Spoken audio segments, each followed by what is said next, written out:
This lady was saying how the best sound in the world for her is the sound of a potato bag, the crackle and pop of a potato chip crunching. And I was like, wow, the mindset of some people. Because I think one of the best sounds is the crackle and pop of a 03 to 04 Terminator COBRA on a D-cell. That sounds terrific to me.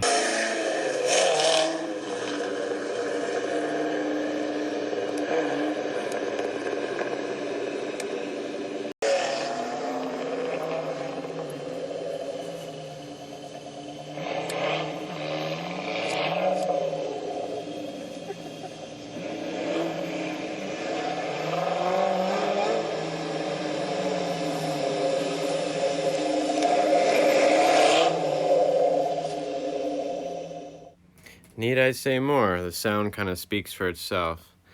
I gotta rearrange a lot of this. This is my old Mustang collection from growing up. A bunch of stuff.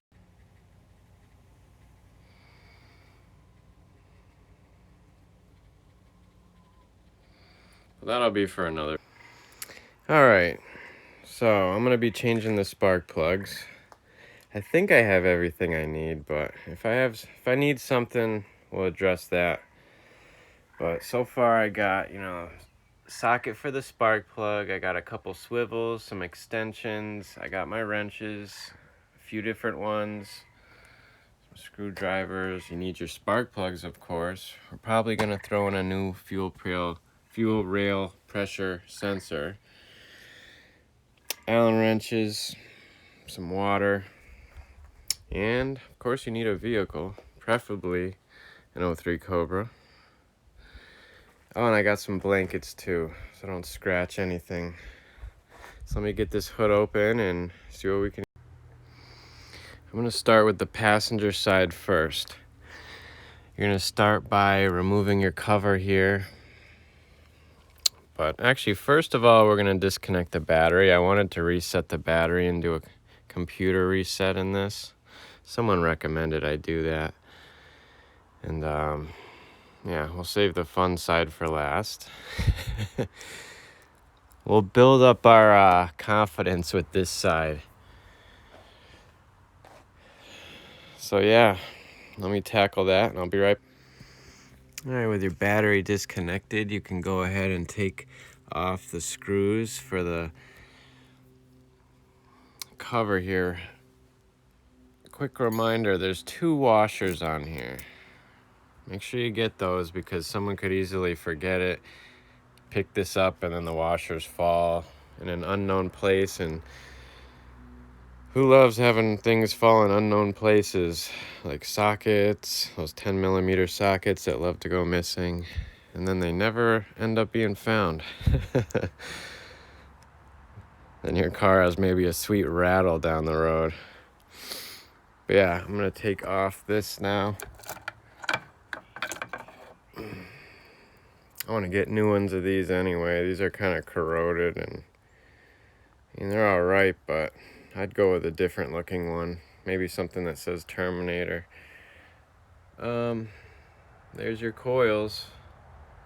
That'll be the next thing I'm gonna replace if I don't clear this little issue up.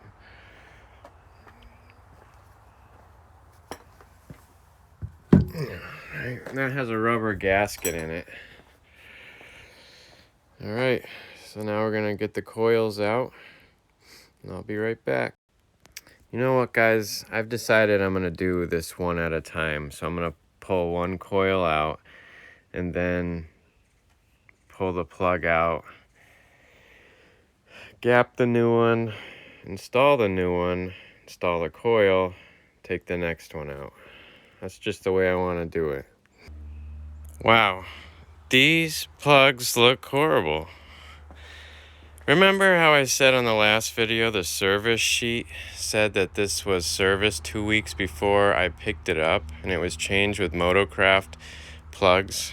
Let's see what we got here.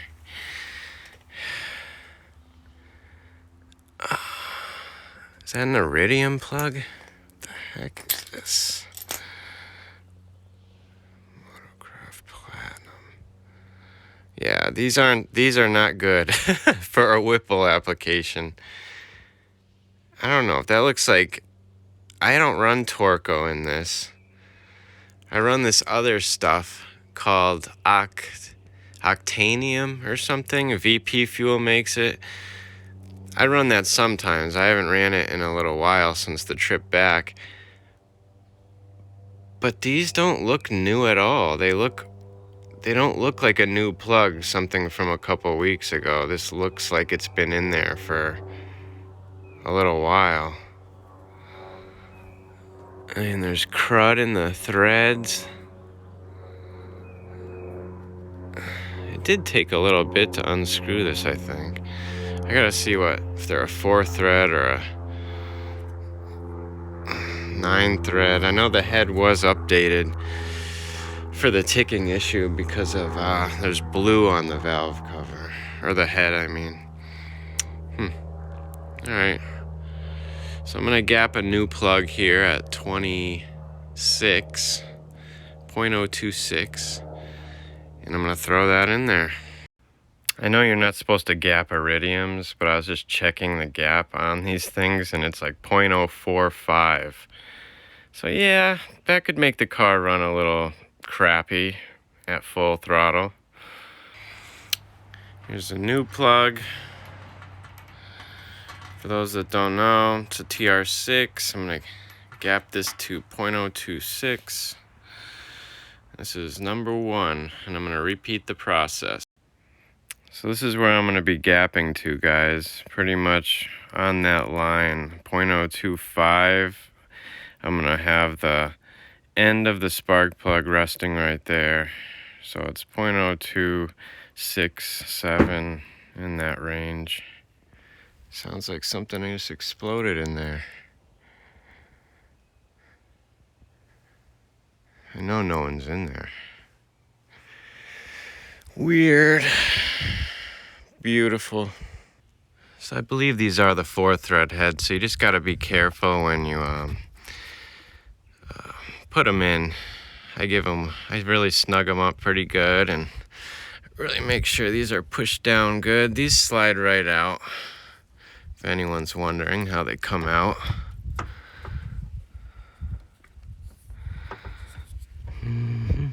All right, so we might have to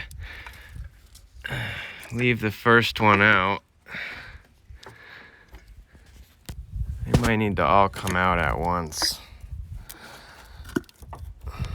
Yeah, I'm gonna have to need 2 hands. So same thing with spark plug number 2. It's just a little dirty around the seal and stuff, and that last cylinder looks more corroded than the rest. I don't know why. I'm gonna try and clean it up a little. Previous owner didn't have it long. He had it for like 4 months.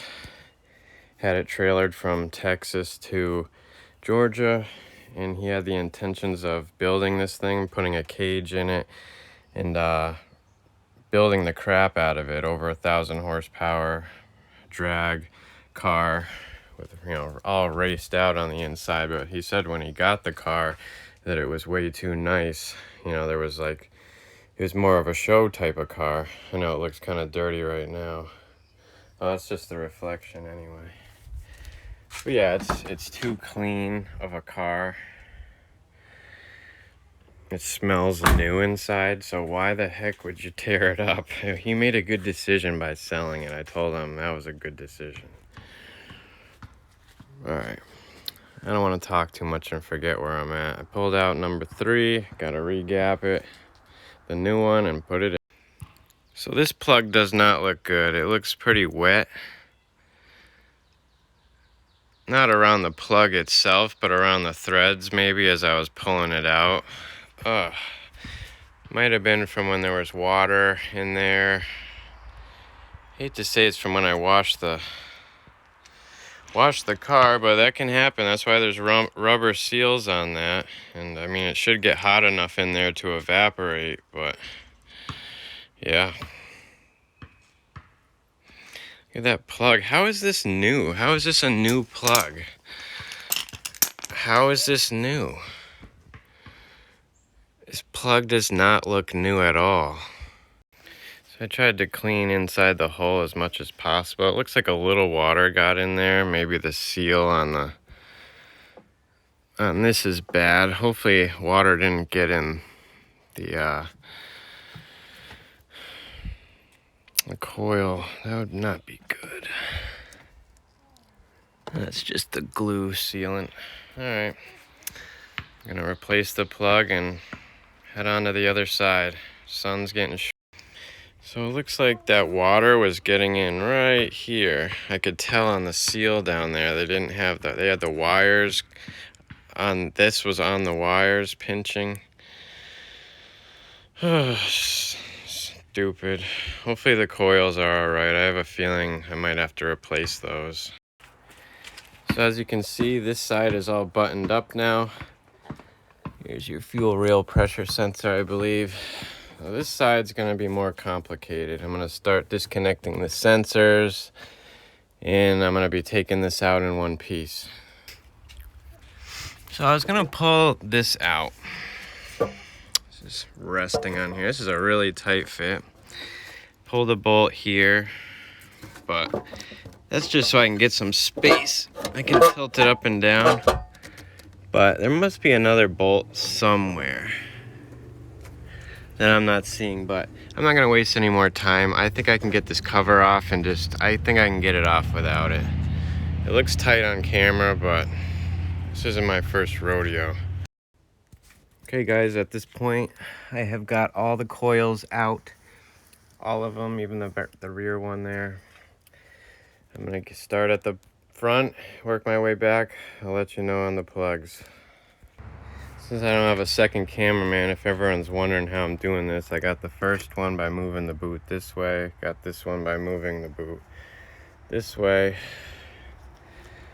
Bunch of oh, not a bunch, just a couple long ones. Just remember, work smarter, not harder. Don't stress yourself out. Everything's gonna be fine. Last plug is out, boys. Besides my plugs all looking like an Oompa Loompa, it went pretty well. It wasn't as challenging as some say. Let me wrap this up and get to the fuel rail pressure sensor part. Blah, can never say that. Sides all buttoned up, guys. Everything's plugged back in. I have one of these Diablo MAF extender things. I'm not sure what that does. I see a lot of people with the SCT MAF, so I'm wondering if that's better. I should upgrade. Here's, I think, what I'll be changing now.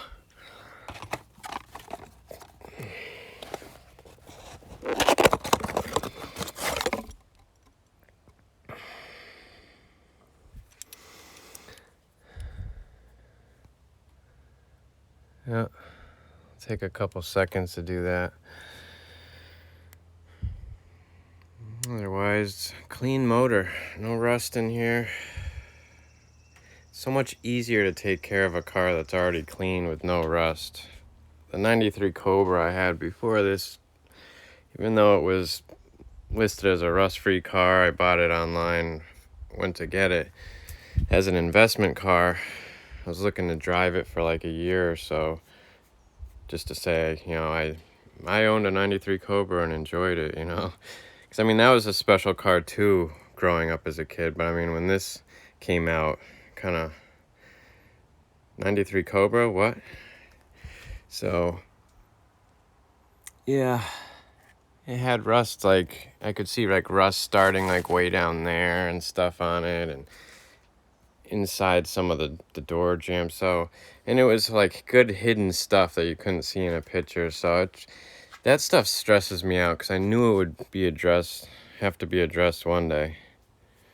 I know nothing lasts. You can't keep things running forever, but yeah, you know how I am. All right, so I'm going to tackle this now. Looks like a couple 8mm. And okay, guys, car is all set. New sensor is in. Everything is tidied up. New plugs in, battery's not connected yet. I'm gonna go inside, take a shower, because I don't drive my car if I'm any bit of, yeah, I did this in sandals. I don't drive my car if I'm grungy and dirty. It's just too nice inside, especially with that suede. If it wasn't for that suede, I mean, that's just too nice to be sitting on.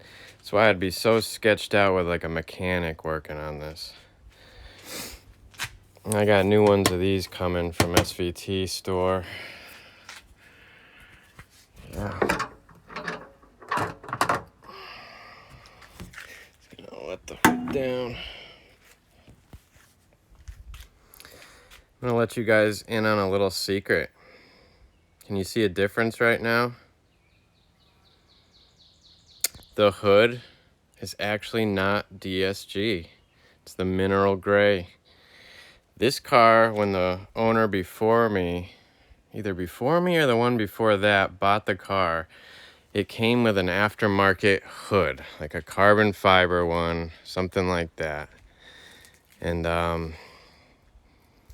yeah, I would have changed it too. And this is the only one he could find at a relatively close distance. So he bought it, he was gonna have it painted over, and he put it on, and it's crazy the colors are this close. That they sold a car that's this close in color, because I mean the DSG is a little bit darker when you look in certain sunlights. It's just a better color right there. You can see it a little bit. But I mean, I'm in no rush to get it done, and I'm a painter myself, so I'm anal when it comes to that, but this just looks good. So, all right, next time I see ya, we'll be in the car, and hopefully it'll be running good. Moment of truth.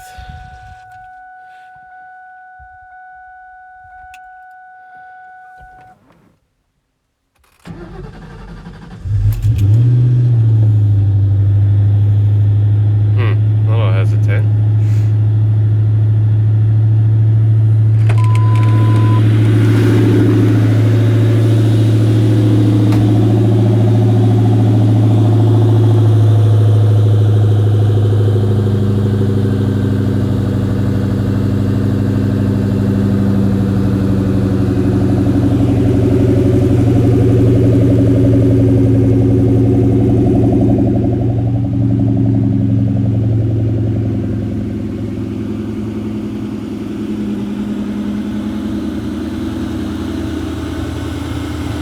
Thing is low. When I mean low, I mean it's low.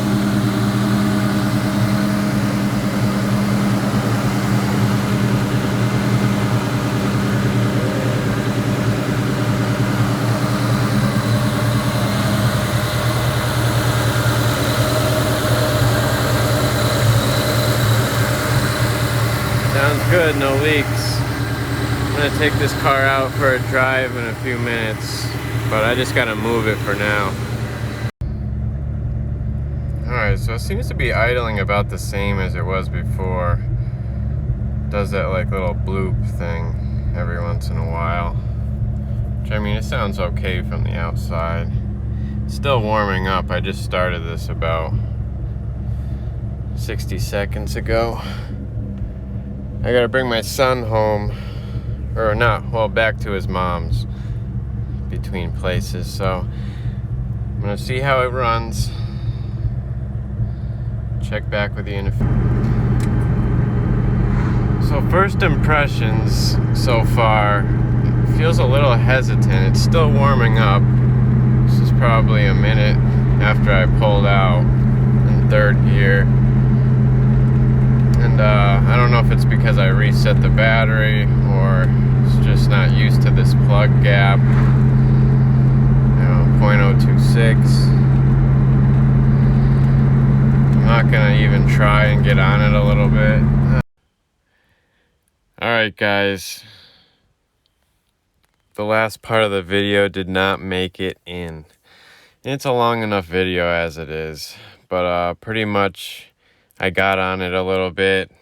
In second, it ran good into power band, broke the tires loose obviously. And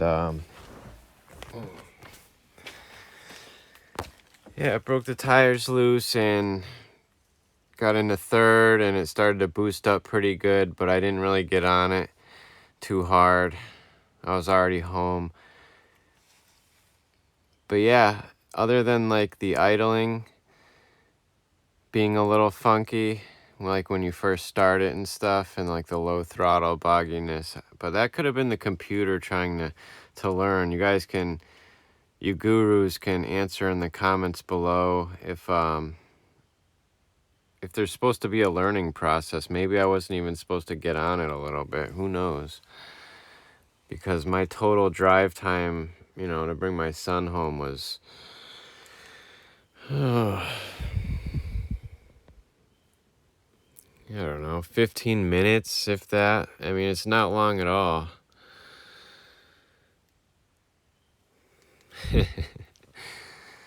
But yeah, so I'm gonna have to get some driving stuff on the next video for you, so that'll be a cool one.